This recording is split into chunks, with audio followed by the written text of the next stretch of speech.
Hey everybody, I'm Ted. We're here to sort of wrap up our overview of the progressive era.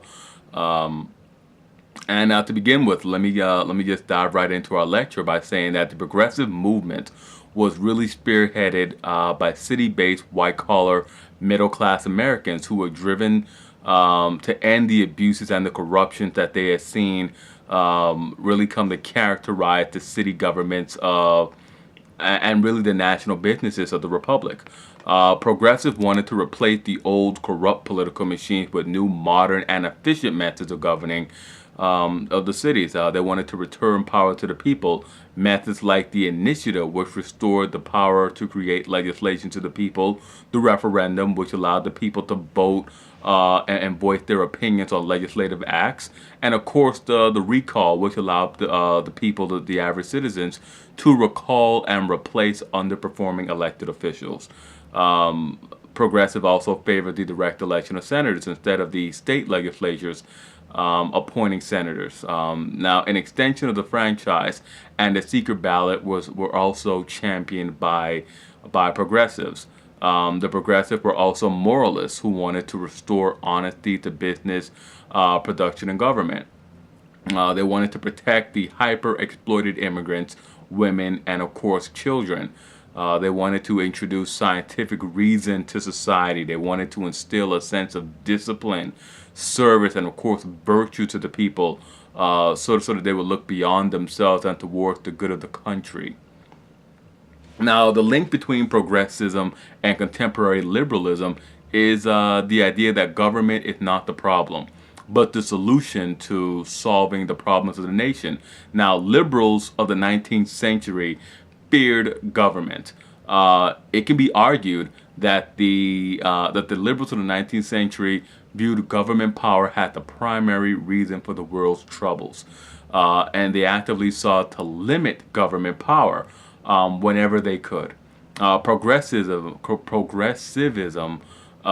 broke with that by arguing that the large monopolistic corporations and the political machines have become the new problem facing the world, and that the only way to restore the American dream was to engage in politics. There was no unifying ideology in progressivism. As I said in the last lecture, there was only a common theme among the different groups.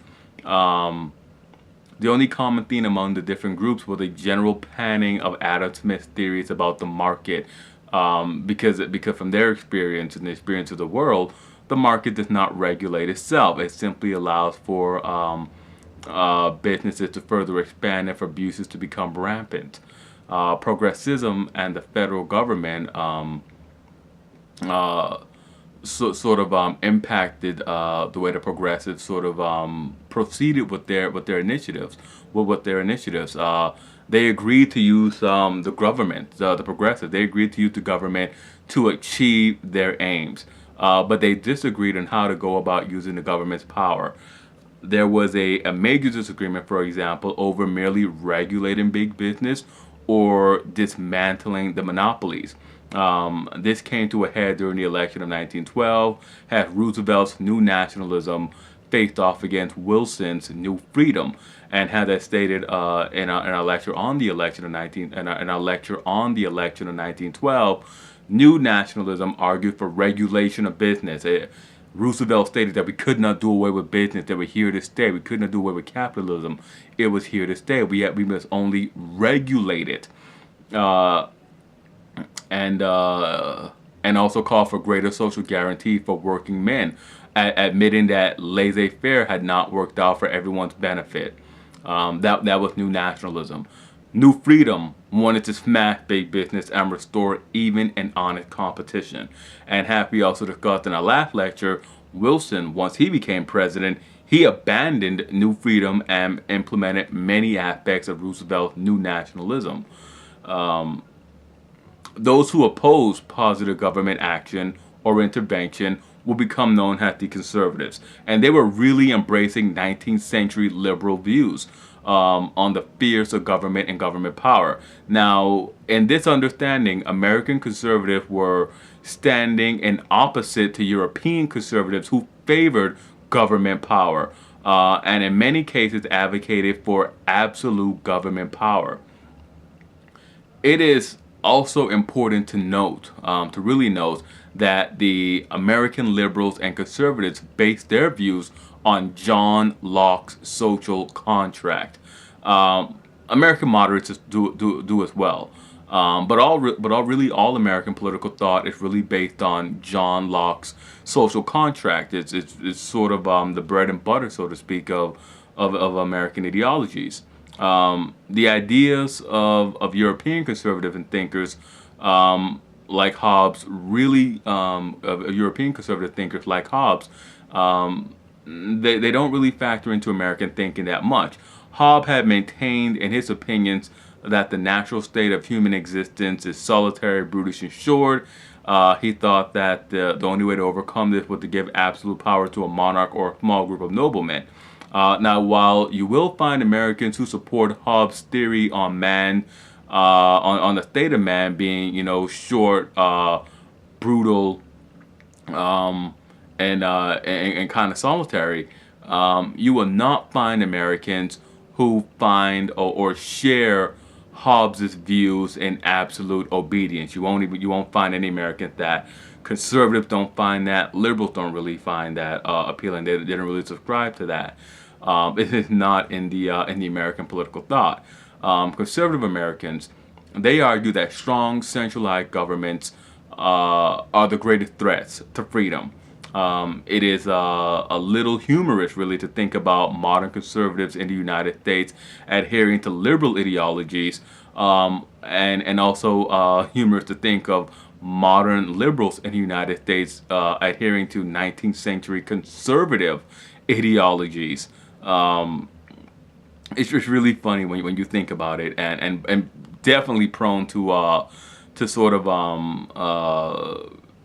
erupt in protest and in never-ending arguments. While modern liberalism does share some stances for progressivism, such as providing aid to workers and really sort of just putting in place social structures to protect the less fortunate, they diverge on many issues, and many issues that were very prominent in the progressive platform, like legal social coercion of middle-class values, and of course those racial hygienic laws, and those immigration laws. Definitely not hallmarks of modern American liberalism. Now, prohibition of alcohol and early drug laws were partially justified on the ground that they were immoral and really held back the working class. This is some of the undersides of the progressive movement of progressivism. Under this reasoning, the power of the government expanded to areas previously unseen before. Had the dominion of the church and the family. Has the dominion of the government and the church and the family sort of fell under, for the first time, began to fall under the federal government.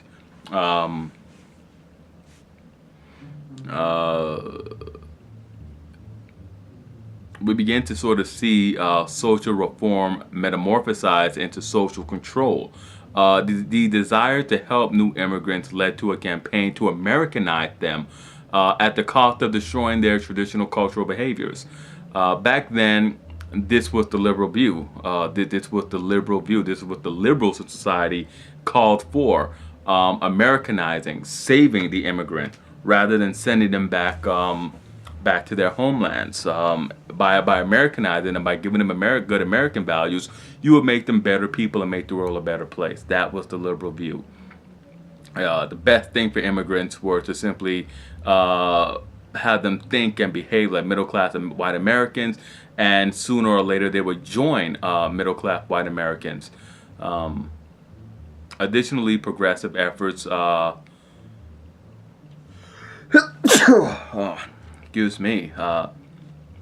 Additionally, progressive efforts to destroy the political machines, deprive the immigrants really of their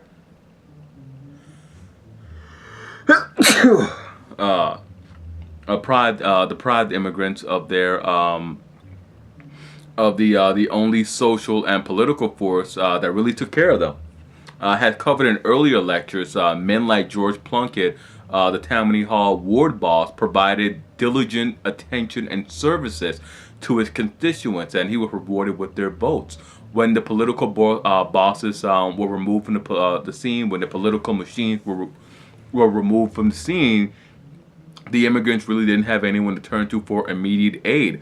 The social reformers that took their place, they were interested in helping the deserving poor. There were more questionnaires and questions to be answered before you got any aid. It wasn't any, let me give you something now and find you a place to work, find you some furniture, find you some clothes, find you some food. There was none of that immediate relief that the bosses provided. It was all now conditional relief, and it sort of was a major setback to the immigrants. Now, the new scientific emphasis, coupled with racism, was used to promote greater restrictions on immigration as well, to prevent what was termed inferior peoples from coming over and denigrating the genetic stock of the United States. This new scientific racism continued to lead a new scientific field. Continue to lead to the development of a new scientific field, namely eugenics. And once eugenics was established as a scientific field in the United States under the progressives, calls were soon made for forced sterilization of genetic inferiors. The progressive era was the high water mark of scientific racist thought in the United States. Madison Grant's The Passing of the Great Race will be published along with Henry Ford's anti-Semitic tracts. As noted earlier, Woodrow Wilson espoused progressive ideologies and expanded segregation to areas in the federal government where it had never really existed before. Wilson would also screen D.W. Griffith's film Birth of a Nation, one of the most racist and disparaging films of all time, and call it one of the greatest films of all time. This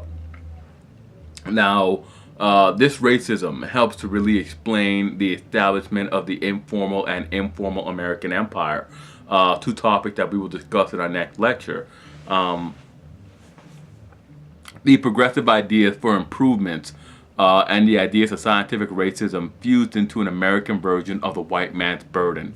And this led progressives to the conclusion that it was their duty to help these inferior peoples by ruling over them. The intervention in the Caribbean and in Latin America began under progressive presidents.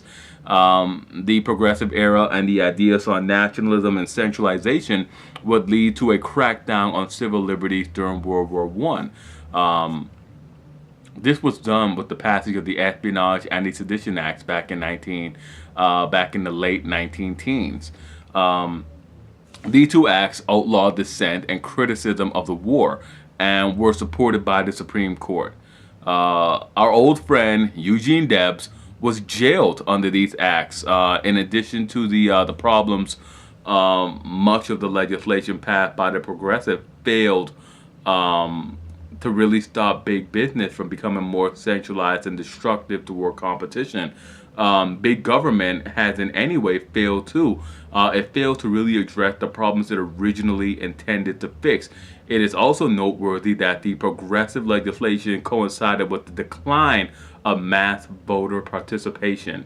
Nonetheless, progressivism created much of the value structure we enjoy today, whether you're a liberal, a conservative, or a moderate. And we'll end it there. We'll end our lecture there. Hit like, subscribe, and comment. Let me know what you thought about it. I'm always interested to hear what people think about progressivism. I'm Ted, and I'll see you guys next time for another lecture.